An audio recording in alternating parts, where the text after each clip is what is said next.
Let's now turn to the French Revolution and the establishment of a school called to this day the Ecole Polytechnique.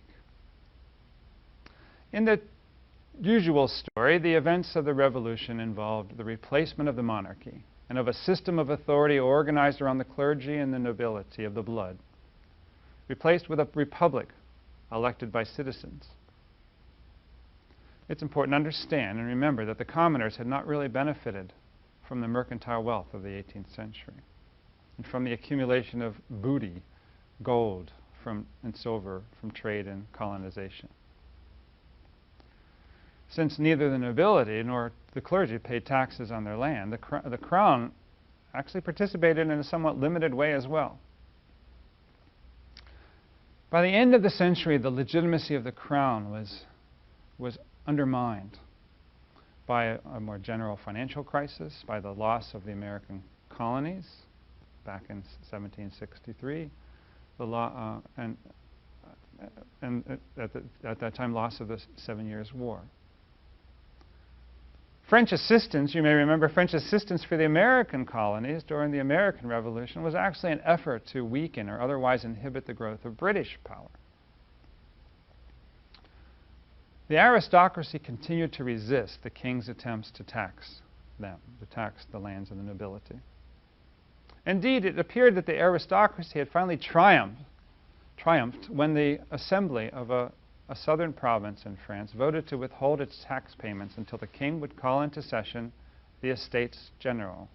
Remember that the Estates General was an assembly of the nobility, the clergy, and the commoners, which had not met, I believe, for maybe 150 years or more. In 1789, the 1,200 deputies of the Estates General met at the King's Palace in Versailles.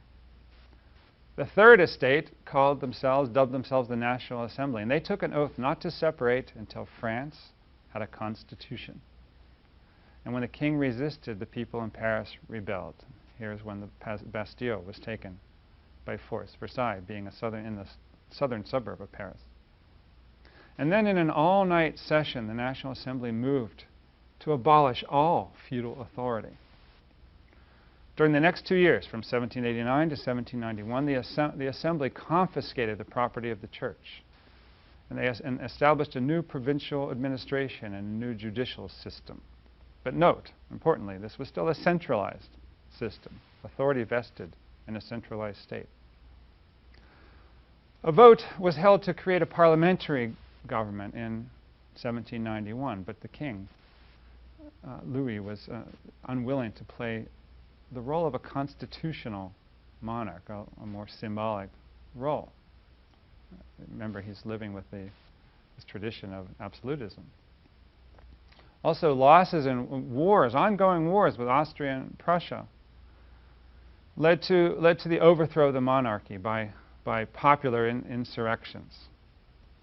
A new assembly, the so-called National Convention, was elected in 1792 and established the first French Republic.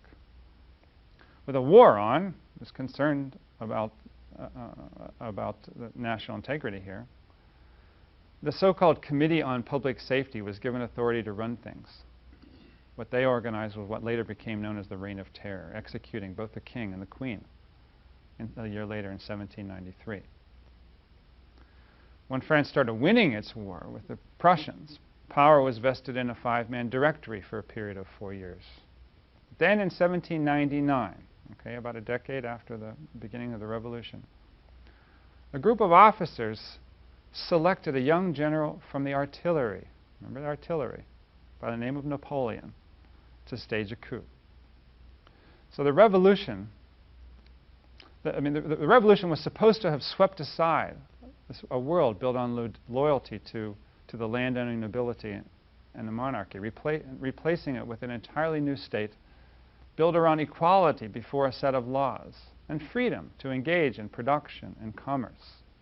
In this image, corrupt institutions of the past would be replaced by a state remade according to the dictates of nature and of reason.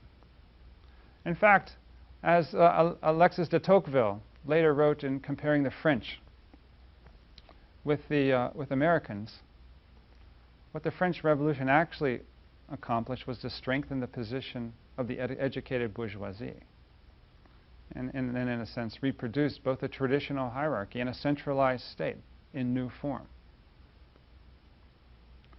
In 1794, during this revolutionary process, a school was founded, the Ecole Polytechnique. As the historian André Grelon describes it, establishment of this school was very much a direct challenge to the crown. Now remember that earlier schools had been created to directly serve the crown. The National Convention established the Ecole Polytechnique and located it at the top in order to prepare all the senior members of the state's technical services. So the basic centralized authority structure was preserved, with authority shifting from the crown to the National Convention.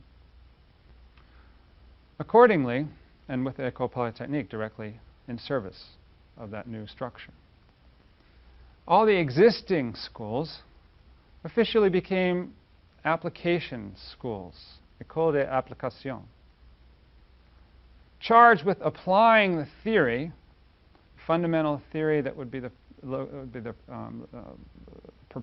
propriety, I guess, the property in a way of the Ecole Polytechnique, applying this theory to practical situations for the benefit of the nation, and organized in a descending order of prestige, with the School of Mines at the top, followed by the School of Bridges and Roads, and then the various military schools below those two, which is pretty much true to this day. So, not only was engineering actively developed by the state during the 18th century, but during the French Revolution, these engineers actually came to constitute the state. As Ken Alder puts it, quote, "In France, the profession of engineering was a deliberate creation. French engineering education has been carefully nurtured by the state for over 250 years to provide it with a loyal cadre of technicians, with this important proviso, that in France, during the time of the French Revolution, the engineers came in some sense to constitute the state," end quote. In this sense, the image of the perfectibility of society became, in a way, a new kind of absolutism, justifying centralization of authority as the best means for rationalizing the state, and through the state, society at large.